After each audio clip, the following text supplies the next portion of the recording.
Fala pessoal, neste 17º vídeo da série sobre predestinação, vamos abordar uma das afirmações mais sublimes e, ao mesmo tempo, mais desafiadoras da fé cristã, a de que absolutamente nada, nem mesmo o menor e mais insignificante evento da realidade, como a queda de um pássaro, de um pardal, ocorre sem a vontade ou consentimento de Deus.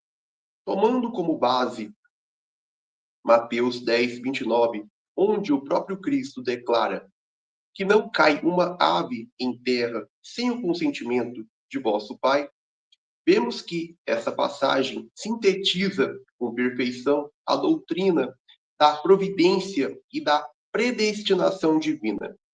Jesus ensina que o controle soberano de Deus e a sua predestinação se estendem, abrangem até mesmo os detalhes mais triviais da criação. Se um simples pardal não cai sem o consentimento de Deus, quanto mais cada aspecto da história humana, cada decisão moral, cada ato de governo, cada nascimento e morte, tudo isso está sob o decreto divino e se cumpre conforme o plano eterno do Criador. A doutrina da predestinação não é uma especulação filosófica, mas a estrutura que sustenta toda a realidade. Tudo o que existe está subordinado à vontade de Deus, uma vontade que é sábia, justa, boa e inescapável. Nada, absolutamente nada, ocorre sem o seu consentimento. Então, primeiro ponto, tópico do vídeo, a abrangência da vontade de Deus sobre toda a criação. A declaração de Cristo em Mateus 10:29. Não se vendem 2 pardais por um asse, e nenhum deles cairá em terra sem o consentimento de vosso Pai.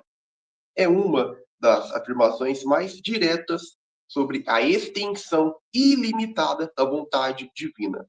Aqui, o Senhor revela que o governo de Deus não se restringe aos grandes acontecimentos da história, não é? O governo metafísico de Deus, mas abarca também os mínimos detalhes da realidade criada.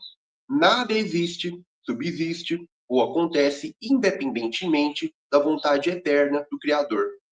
A Escritura é unânime em afirmar que o domínio de Deus é absoluto. O salmista declara: tudo quanto o Senhor quis, fez, nos céus e na terra, no mar e em todos os abismos. Salmo 135:6. Essa abrangência não é parcial, condicional ou limitada pela liberdade da criatura. Ela é total e exaustiva. Todo o movimento do cosmos, cada respiração de uma criatura viva, cada pensamento humano e cada evento natural são expressões da execução do plano divino. A vontade de Deus, portanto, é o fundamento ontológico e metafísico da existência. O que é porque ele quis que fosse. O que acontece, acontece porque ele determinou que acontecesse. Não há espaço ontológico para o acaso, nem para uma autonomia da criatura ou algo que escape ao controle do Criador.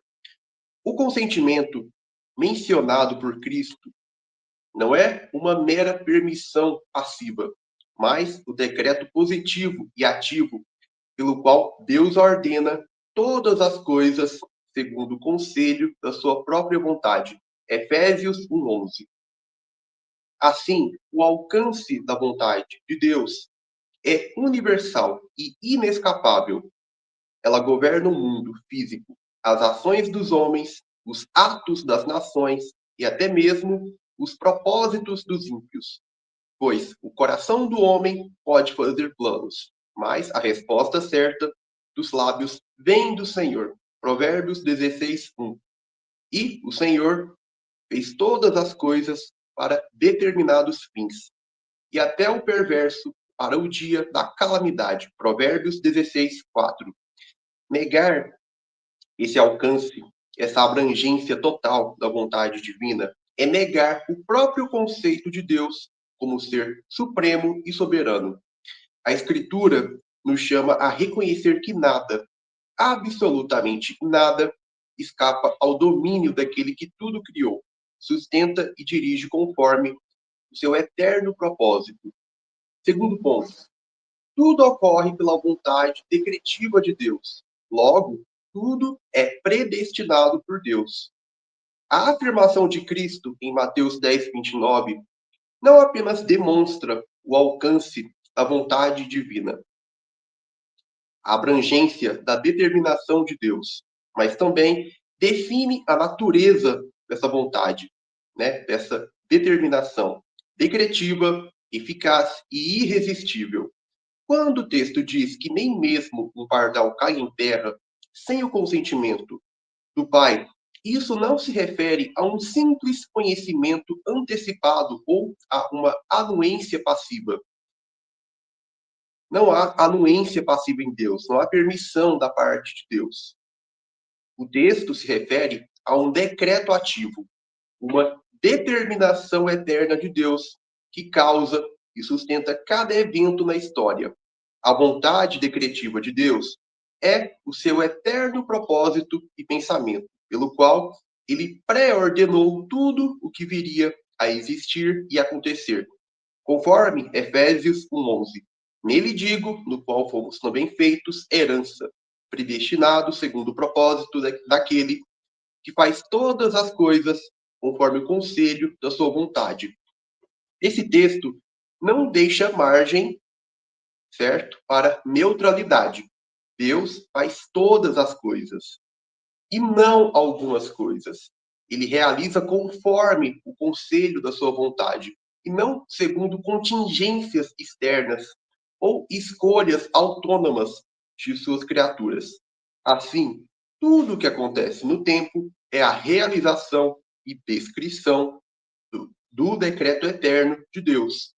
Cada evento, desde os movimentos dos astros até os pensamentos do coração humano, é o desdobramento de um plano previamente estabelecido por Deus desde a eternidade. Por isso, podemos afirmar logicamente e biblicamente que tudo é predestinado, pois nada ocorre fora da vontade decretiva do Criador. A distinção que muitos tentam fazer entre o que Deus predestina e o que ele permite é estranha à Escritura. Permitir implica em passividade, mas o Deus revelado nas Escrituras não é passivo. Ele é o Senhor dos exércitos, aquele que opera tudo segundo o conselho da sua vontade. Efésios 1:11. E faz todas as coisas para os seus devidos fins. Provérbios 16:4. Logo, não há evento algum que seja permitido por Deus ou escape à predestinação divina. Negar que tudo é predestinado é, na prática, introduzir uma dualidade na realidade, como se houvesse uma coisa autônoma ou aspecto da realidade onde a vontade de Deus não prevalece. Isso é impossível, pois o próprio conceito de Deus implica soberania total e causalidade universal. Ele é a causa primária e verdadeira de todas as causas, de todas as coisas.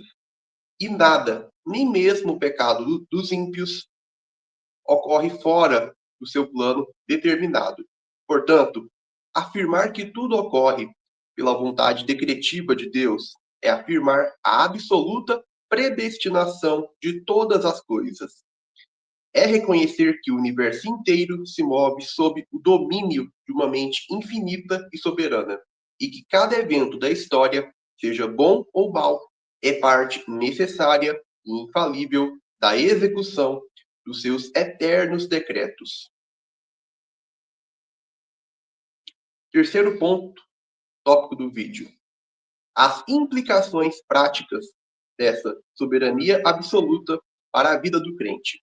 Compreender que nada ocorre fora da vontade decretiva de Deus não é uma mera especulação teológica, É uma verdade que transforma radicalmente a maneira como o crente enxerga a vida, o sofrimento, a história e até mesmo a sua própria santificação. A soberania absoluta de Deus não é um peso que oprime, mas o alicerce de toda verdadeira segurança espiritual. Se Deus controla exaustivamente todas as coisas, então nada escapa ao seu propósito sábio e bom.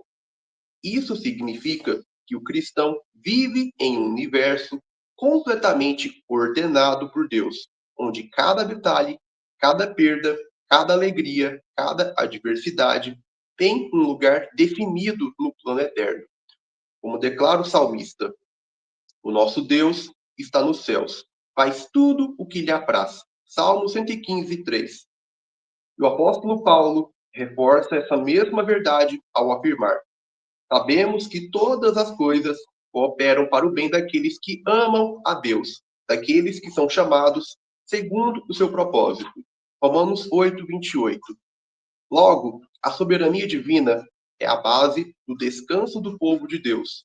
Nenhum mal pode atingir o crente fora da determinação do Pai, e nenhum sofrimento é sem propósito. A certeza de que Deus causa todas as coisas para o seu próprio fim, Provérbios 16:4, sustenta o coração do justo em meio às tempestades. Ele entende que, mesmo nas provações mais amargas, o Senhor reina e governa soberanamente. Essa compreensão também destrói o orgulho humano. O homem não é o capitão de seu destino, nem o autor de sua própria história. Tudo o que possui, tudo o que realiza, tudo o que é, vem de Deus. Por isso, o crente aprende a viver em humildade e gratidão, reconhecendo que até seus atos de fé e obediência são frutos da ação eficaz do Espírito Santo que opera conforme o decreto de Deus. Além disso, essa doutrina gera coragem e fidelidade. Se Deus determina todas as coisas, então não há acaso, não há sorte, não há destino cego. Há apenas a vontade perfeita e boa do Senhor se cumprindo. Isso liberta o crente do medo e o fortalece para agir com ousadia, pois ele sabe que nenhum poder humano, político ou espiritual pode frustrar o plano de Deus. Por fim, a soberania absoluta de Deus inspira adoração. Ao reconhecer que todos os acontecimentos, grandes e pequenos, são manifestações da providência divina, o cristão é levado a glorificar o Senhor em tudo, dizendo como Jó: bem sei que tudo podes, e nenhum dos teus planos pode ser frustrado. Jó 42, 2. A verdadeira piedade nasce dessa convicção. O que Deus decreta, o Deus que decreta tudo, é também o Deus que está conosco em tudo. Bem, concluindo então, nada ocorre fora do querer de Deus. Cada evento, cada ato, cada batimento do coração humano está sob o governo absoluto do Senhor. Crer nisso é reconhecer que não existe acaso, mas providência. Não existe sorte, mas decreto. Não existe caos, mas propósito eterno. A soberania exaustiva de Deus não apenas explica a realidade, ela consola o crente, fortalece sua fé e o conduz à adoração. Em última análise, toda a história é o cumprimento do plano divino. E como disse Cristo, nenhum só pardal cairá em terra sem o consentimento de vosso Pai. Mateus 10, 29. Bom, pessoal, vamos ficando por aqui. Eu agradeço sua atenção por ter acompanhado o vídeo até aqui no final. Peço que deixe sua curtida, compartilhe e continue acompanhando, comente também e continue acompanhando o canal Reforma e Teologia. Um forte abraço e até o nosso próximo encontro no canal aqui no YouTube.